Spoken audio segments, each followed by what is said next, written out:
पर्यावरण में वनों का महत्वपूर्ण स्थान होता है। इतना अत्यधिक महत्वपूर्ण स्थान होता है कि ये मानव की ऊल जलूल हरकतों को नज़रअंदाज कर प्रकृति में बैलेंस बनाए रखते हैं।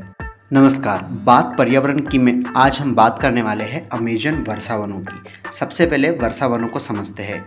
वर्षा वन मुख्यतः भूमध्य रेखा के आसपास अत्यधिक वर्षा वाले क्षेत्रों में पाए जाते हैं। यह एशिया, ऑस्ट्रेलिया, अफ्रीका, मध्य अमेरिका व प्रशांत के कुछ द्वीपों में मिलते हैं।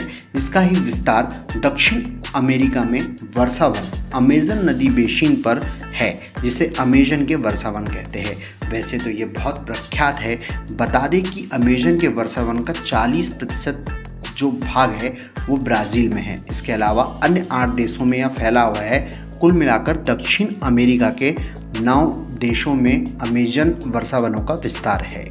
मुख्यतः इन देशों में Brazil, Bolivia, Peru, Ecuador, Colombia, Venezuela, Guyana, Suriname और फ्रेंच गुयाना आते हैं। बता दें कि यह वर्षा वन आर्थिक रूप से महत्वपूर्ण नहीं है, लेकिन इनका महत्व बहुत अत्यधिक बढ़ जाता है ऐसे समय में जब यह जलवायु परिवर्तन को कंट्रोल करने के तो काम में आते ही है, साथ ही साथ एक साल में यह कम से कम कई लाख टन कार्बन का उत्सर्जन तक करते हैं। अब बात आती है कि ऐसा क्या हुआ कि यह अचानक चर्चा में आ गए हैं। बता दें कि 45 साल पहले अमेजन के देशों ने अमेजन सहयोग संगठन संधि एक बनाई थी, जिन्हें ACTO कहा जाता है।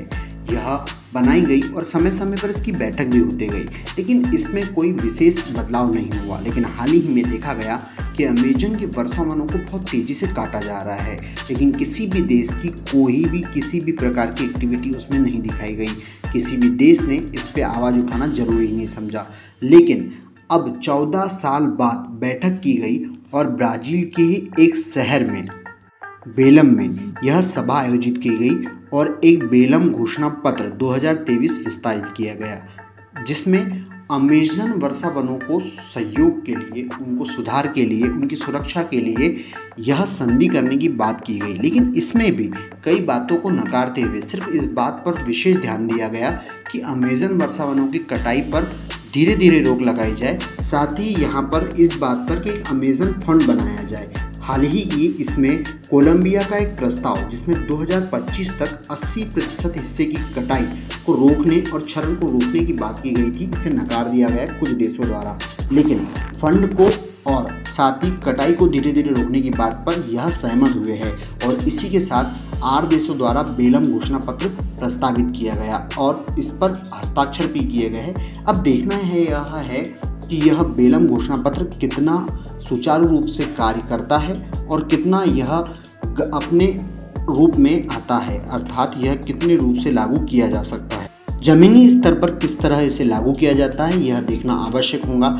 ऐसे ही कई क्षेत्रों में कई वनों को बचाने के लिए समय समय पर सरकार द्वारा, आसपास के लोगों द्वारा व विशेष वहाँ रह रही जनजातियों द्वारा आंदोलन किए जाते हैं, बातें उठाई जाती है, लेकिन वह सब एक कागजी तौर पर होकर सिमट जाता है। लेकिन अब समय है कि हमें इन वनों को बचाना चाहिए।